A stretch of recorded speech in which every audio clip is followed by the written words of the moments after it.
I'm Jaclyn Wright, and welcome to Champion Every Voice, Amira's podcast, where I sit down with educational experts, leaders in the field of literacy, education, and AI. And we sit down and we chat about their thoughts, their passions, and the amazing work that they're doing. Today, I am so excited to be joined by a great colleague, Ebony Brown of Clayton County, and she's going to be sharing with us the amazing work that they're doing. I'm so excited for this conversation where we'll focus on the homeschool connection, literacy lifting, and all things that they are doing in Clayton County to make their school district an amazing place and to make gains for students. Let's get this reading party started. Welcome, Ebony. Thank you so much. I'm excited to be here with you today. Yes, I'm so excited to speak with you. I think this is our first time meeting in person. Yes. And I'm just so honored that you allowed us to come in and speak to you in person. Can you please tell us a little bit about your background and how you came into the literacy work that you're engaged in Clayton County? So I started in Clayton as a kindergarten teacher. And kindergarten, the foundation of it all. Yes. And just in being that teacher and seeing how much our students needed real support, what they come to us with, what they lack, and then doing the research, continuing my education, and just honing in on literacy and seeing the impact. Frederick Douglass has a quote, "Once you learn to read, you're forever free." And so just leaning in on that and knowing that I could be that catalyst as a teacher, the first year of learning and making sure they have a solid foundation, that just continued to grow and grow. And so eventually I became a coach. I'm an instructional site facilitator, specifically supporting literacy. And then I came to district level and began working with K2 specifically in the literacy department. And then I just was blessed to eventually become the coordinator for K5 across the district. And just the work of knowing that literacy is the game changer. It's the pathfinder, but it's also the path opener.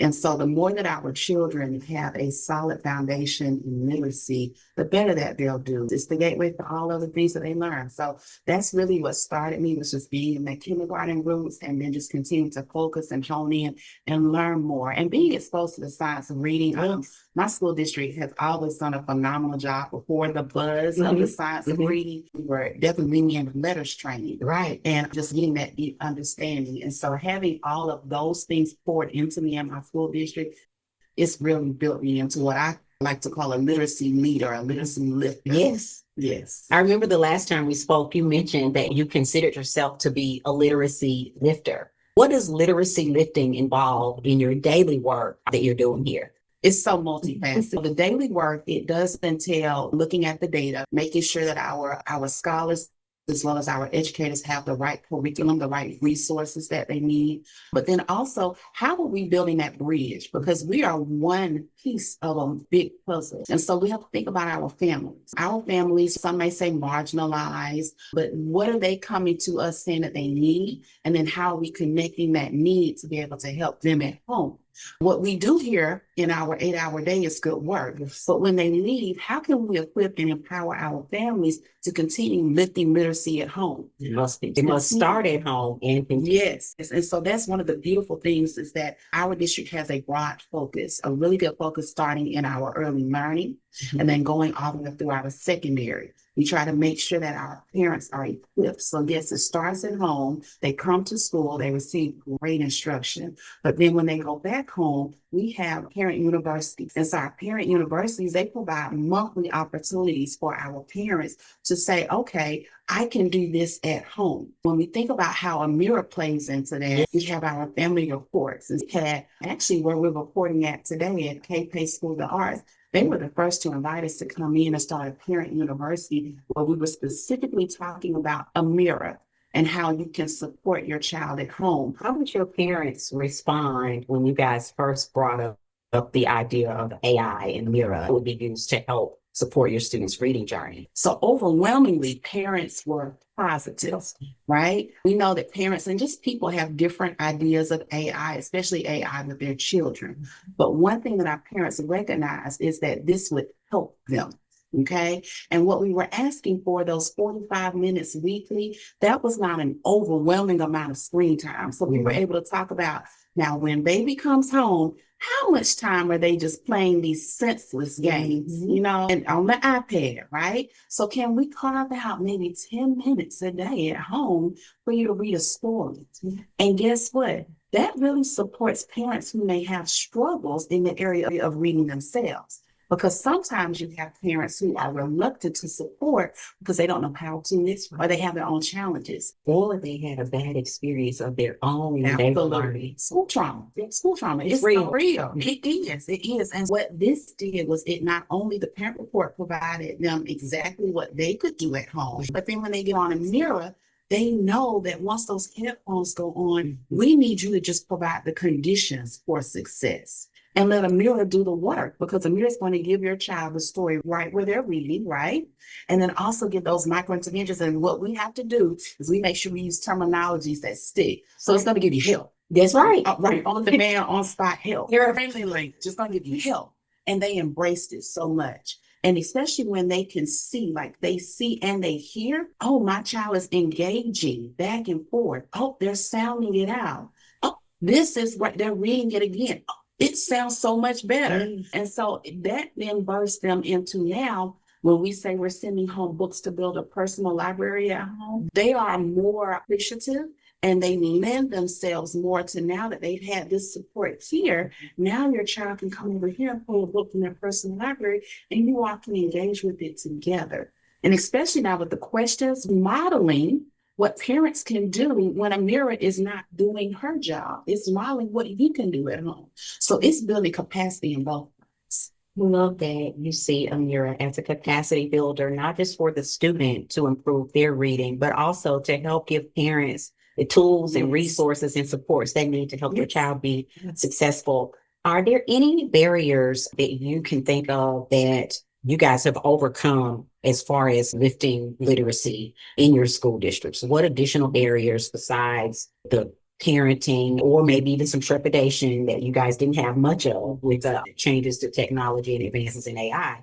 But what barriers have you guys experienced and overcome, maybe as far as getting your teachers to even buy in? Teachers, we always want to be in control. And so even in sharing your space with a virtual assistant, it's how do I know that it's doing the job? But convincing the teacher that Amira is doing the job. And the best way to convince the teacher is to show the data. So having the plethora, just so many reports that teachers can pull from to see that, okay, I am not out of the game, because nothing replaces the teacher, but instead, this is helping me, I say, up your game. That's right. Because now Amira is telling you as a teacher, what are these skills that are of deficit?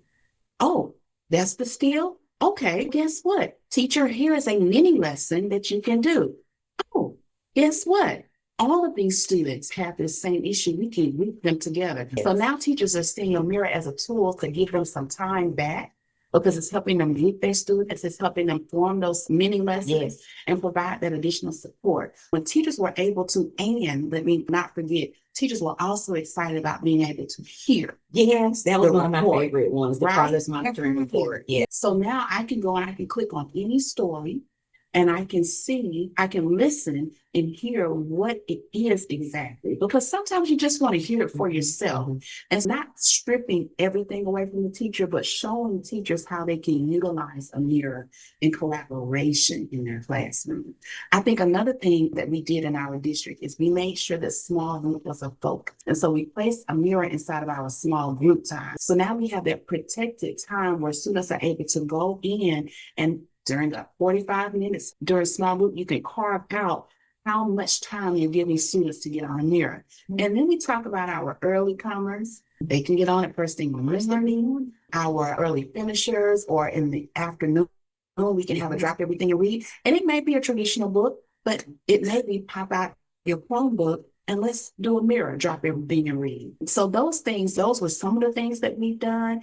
And then just making sure that we understood technology. Amira is technology. So you have to have a working headset. You have to have a working laptop. And so having those funds really dedicated to support that, those were some of the things that we had to possibly overcome to make it work. But since we've been in our groove with Amira now, this is about, I think this is year 4 for us. It's just been a great journey to see how we were able to start in one space, do some problem solving, do some bridge building, and some convincing of some of the teachers, and then where we are now today. I think we had a great journey with them. I'm very interested to hear that over the last 4 years, you've been with Amira. Over that time, you've seen some changes take place in our software. Can you just tell me, just from your perspective as an educator, what did you notice about the changes and the changes we made and how they've impacted you guys and your ability to use the software and get more information? Before I say my thought, Okay. I always talk about what the children. I love this. So the children shared when they came back this year. They said, Amira has grown up. Yes, she has. It was so cute because we started out with one Amira, and then we came back this year, and Amira was like, "Hey, I have really evolved. She is so fabulous." And so the fabulousness of Amira, it matches what we've seen as the journey. Amira now hears better. You know, when we first started, sometimes the background noise was an issue. And sometimes we have to, again, I'm always big on conditions for success, right? But it's gotten so much better with the background noise. Also being able to really understand dialects better. That has really helped with the recordings and making sure that students are being scored appropriately. Adding those more comprehension to Amira, those conversations with Amira, because we understand that our students must learn to read, but we also want to make sure they're retaining, understanding, and comprehending. That's the goal of reading, to be able to comprehend and have a conversation or a written dialogue about what you've read. And just having that additional feature in there, that has really helped a lot. And then I did see, it seems that we have more resources. We always had more teacher resources. And so having those additional resources have been very beneficial. Thank you for sharing that with me. We often hear the phrase that meet students where they are, but that can sound abstract. What does it actually look like in practice for your teachers in real classrooms with real kids? So in practice, when we say meet them where they are, it always takes me back to those micro interventions. So when a student is having a difficult time reading the words that are being presented, it stops and it meets them right where they are and gives them those corrective feedback, micro intervention support, however you choose to categorize it. But it's like right now, right where you are, you're struggling in the moment, let me help you. I think the other thing that is really great about it is I remember stating it doesn't create everything. And that's a good thing. It's a method to it. It's a method to it. Because I had a teacher say, well, hey, let this word slip by. I said, about it. If you're in conversation with someone or you're having a tutoring session face to face, I said, every time you go to say something, they correct you and they correct I said, you would never make it through. It would just slowly chop you would lose meaning as well. Absolutely. I said, Amira is going to correct the things that needs to be corrected, that's most important, without causing frustration.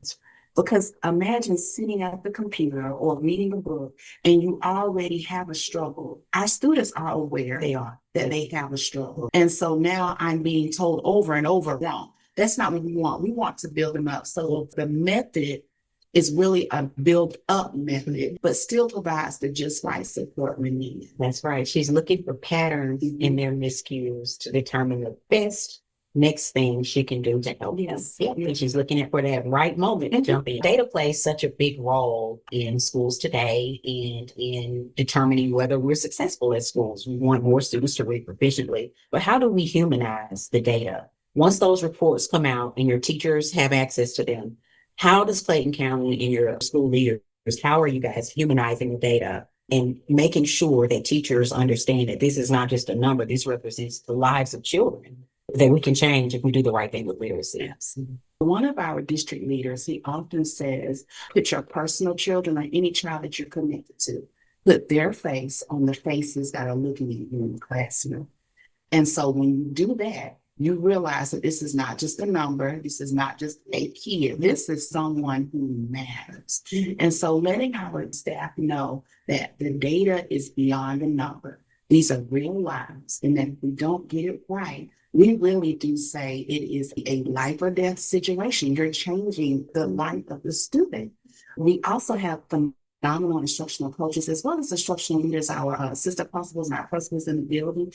And so they all have a collaborative time where they're able to come together. Many have data rooms, data boards, and they are looking at the data and they are making really solid decisions for what are our next steps. One of the things that we find very helpful is that we have competitions in our district. And so our competitions really impact the data because the evidence is clear. The more time that you spend engaged, the better your result will. You don't put the time in, then you will grow some, but not as much as you could have. How was that reading competition that you guys had in November? How did that go? Yeah, so the reading competition was tons of fun. It is still going. We launched it in November. So it's every month we are recognizing the top 3 schools. Matter of fact, the school that we are at right now recording, they were in 3rd place, but they were not on the board at first. And we share out your usage, and this is where your school is at for the week. And next thing I know, they came out the gate and they put some strategies into place to make sure that the reading was happening. They also encourage usage at home because you can do it at home. We just have to have conditions of success. And so they went from a very low percentage to a very high percentage. And when we took the 3 to 4 weeks at that time, they turned up and we were so excited. So it was just really good to know. And it showed other schools that you may not be where you want to with your usage, but if you put the right procedures and structures in place, you all can turn it around and you can come from maybe not last place, far down the list, and you can land in the top 3. We are looking forward to our Amira visit. Amira is going to come and give a quick announcement to the school. And we always print out certificates. And then we do a yard sign that says this school is top notch with Amira because it's revved up to read. It's the name of our competition that we're doing in our district. So it's revved up to read. And I have a cute little yard sign. So exciting. And look at how not only through your competitions to increase the usage and increase students' practice with reading, but you're going right back to that homeschool connection, even through your competition. There's a yard sign that a parent can proudly display that my child is doing something amazing at school. Kudos to you guys. I'm getting chills. I'm really excited about that. So thank you for sharing. Even in humanizing data and having competitions, you still haven't left out that home and school connection. That's a huge thread that I know you guys have woven through all the things you're doing here. One of our schools even has Powerade Elementary. They have Amira on the billboard, like on the sign, the digitized sign. And so you'll see Amira. So now let's talk about that joy of literacy and the joy of reading. What does joy in literacy look like to you? And not as a strategy, but as a feeling. Joy in literacy looks like, to me, all hands in. I think about how in our district we have a top across, and so everyone leans in. And when I say everyone, superintendent, assistant supervisor, everybody leans into literacy, and we all have a vision and an expectation for our children to be reading by the first grade. Joy is also when we walk into classrooms and we hear the wonderful hum of readers, because if it's a silent room, learning happens in silence. But I also appreciate when our teachers allow children to have a partner reading, whisper reading. So that's joy in literacy. Joy in literacy looks like to me when we can look at students' writes, because now they are reading out what they've taken in. And so that's joy. We have a literacy competition in our district that is just that, our Hear Our Voices competition. And for me, that is pure joy because we are looking at various categories and poetry, speech, essay, spoken word, multimedia. And that is joy to me to see our scholars are not just taking an assessment, right? But they are demonstrating their heart and their passion through words. So it's joy for me. What an amazing platform for students to have. A lot of students wouldn't even get into spoken word, public speaking, if not for the opportunities cultivated through their school. So again, thank you guys for creating the amazing opportunities where students can learn and have joy and show. Look, we're the most happy when we're talking about and engaged with things that we love. And so we can't minimize the opportunities we offer kids because there's a wide array of things that they're interested in. So thanks for capturing that piece for students. Sometimes people think joy and rigor are opposite. How do you see them coexisting in a strong reading program? So I do think that rigor sometimes scares people and they shy away. I think that we have to make sure that when we are presenting text to students in various literacy opportunities, that we keep the high level of rigor, but how we present rigor affects the joy of rigor. So it's okay to say, today we want to do something that's going to stretch you. I think it's all about word choice versus saying, I'm going to do something really hard today. We're going to do something that's going to stretch you. It's going to cause you to think a little differently. So that's how I see rigor still having joy. I think it's all in how you present. We're going to do something that's going to challenge you, and I'm going to support you And the entire way. Absolutely. Absolutely. That'll do a lot to reduce some of the anxieties that they have. And also, it would encourage them to try those things that may be a little different for them or something new. Absolutely. When they know they've got the support and they know that the goal is to grow them and not to embarrass them by things they might not be comfortable with. Correct. So is my teacher a brain builder? If you see your teacher, if you understand the definition of a builder, right? So a builder does very complex work and they're doing it piece by piece. And it's very methodical, very strategic, very systematic. So if I understand the definition of a builder, and then I know that my teacher is a builder, right? And she's building my reading brain specifically, then I appreciate that because I understand the process is going to take some time. And I understand it may not be the easiest, but like you said, this builder is here to support me the whole time. Literacy lifters and brain builders in Clayton County. I love it. Y'all must have some really strong people here. You got builders and lifters. Yes, We do. Your muscles in education are really strong here, I can tell. Yes, and one of our things that we've said over the last couple of years is we're building a better tomorrow today. And then we added the word together most recently. So building a better tomorrow today together. Is there a particular teacher, student, or class that you have seen a tremendous impact through their use of Amira? So we have a student, and he was a fifth grade BS student or student with disability. And he thought that he was called to come up to talk about Amira because he heard the announcement. He just knew that they were talking to him. And so he comes to the library and I said, sweetheart, what's your name? So he gives me his name. I said, you're not on the list. And he looked so disappointed. And I said, do you want to tell me? You could tell me. And I said, I'm going to record you. So he starts out and he introduces himself and he says, I'm in the fifth grade and I just want to tell you that I couldn't read at all. And so he just looked at me. And so I said, okay, keep going. And so he said, I couldn't read at all. And then you all put me on the computer and told me to work with Amira. And I can read now. And he just continued to talk about his experience. And he was so adamant about his struggle. He was clear because we know children know, you know where you are. And for him to say that he could read and that how Amira helps him and how Amira helps him sound out words. So that was the first piece of it. And his story was so compelling in there that I said, hey, we have an extra student who needs to be recorded. Is now this same school, they win the competition last year, right? And so we have a partnership with one of our food truck vendors, and they came and they were passing out ices, okay? And so I see him, and it happens to be field day for fifth grade, and his mom is there. And so this is now, the video is out, and so I'm like, no.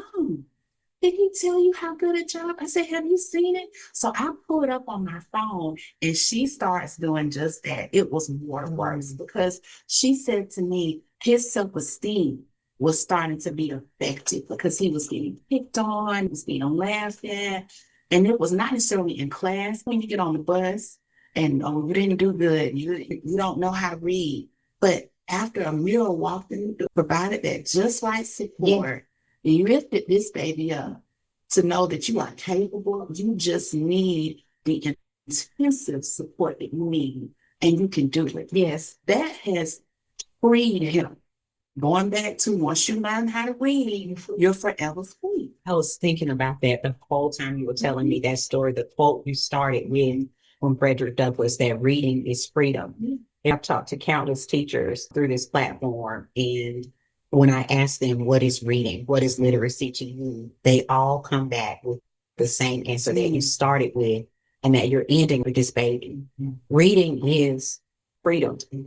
And for me as a principal, Amira gave that opportunity. She gave them another opportunity and another chance. Yes. And so just like that mom, and just like you mentioned, when you're looking at children and you're working with them, you start to put your own child's face on theirs. So as you're telling that story, I'm putting my son's faces there. And as a teacher and mom, my heart is just full over the amazing opportunities that are open for this fifth grade boy. And thank goodness he got that at fifth grade before he left him to most. Yeah, I just think that is tremendous and amazing. And I am so thankful and blessed that I get to see and hear similar stories wherever I go when people are talking about the amazing difference that Amira makes for children. It's changing lives. It's saving them. Save them. I think this is about the end of our conversation here today. I've thoroughly enjoyed sharing with you today, Ebony. Is there something that you might share with other literacy lifters who are serving at the district level and helping to lead other educators in this great work that we're doing? What would you maybe challenge them to do if they've not started to implement agentic learning of software like Amira or something similar? Yes, so I encourage other leaders to really look into it and know it for themselves. The it being Amira, the it being AI, supportive technology. I challenge leaders to really look at it and not take someone else's word for it. I challenge them to experience it. I challenge them to sit down with a student who has engaged with it and have a conversation about how did you feel? How did this help you? I challenge them to really be honest about our profession and how it's evolved. And so we have teachers in a wide spectrum. We have novice that are traditional track, we have novice that are alternative track, and then we have teachers who are just at a space where they are looking for an additional need because maybe the challenges in their classroom are vast and it's just one of them. So I challenge them to ask themselves, what could I do since I cannot necessarily put another co-teacher in every classroom? What can I place in this room that will lighten my teacher's load, right? That will also empower my teacher to know more, as well as help my families. Plus a scholar, a 4-pack deal, you can't beat it. You can't beat it. You just can't beat it. All you have to do is work. That's it. Just work it, create the conditions for it to be successful and let the children do their thing. It's so amazing to me how unafraid children are of technology, but they were born into it. And so they're comfortable. It is second nature to them. And students do very well as far as what I've seen on Amira because they are the tech natives. We're the digital immigrants. That's right. It is second nature to them. That's right. Yeah. And they do so good with it. You'll hear them say, wake up, Spot. And if you could speak directly to a young teacher just starting out, what would you tell them? I would say, hang in there. Don't give up. Show up every day, really. Show up every day, prepared and ready. And trust the process of your profession. You were built for this. You've been trained, and you will continue to be supported throughout your journey as a teacher. But just trust the process. Know that your district is providing the right resources for you. Take it all in as a great sponge should, and then allow yourself to slowly squeeze it all back out over your students, and then trust the process, let things grow, and your harvest will be fruitful. Take it in, fill your heart, squeeze it back out on the babies, and reap the harvest. I love it.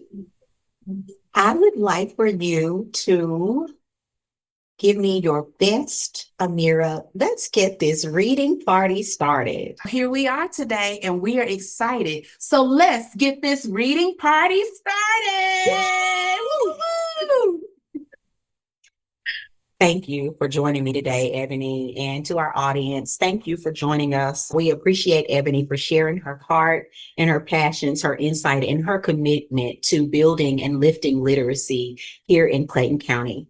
We want to encourage all educators to please subscribe to our podcast, Champion Every Voice. It's on all podcast streaming platforms, and we would love for you to join us for future episodes. Remember to keep teaching with heart, keep leading with love, and remember that every child deserves a chance to become a reader.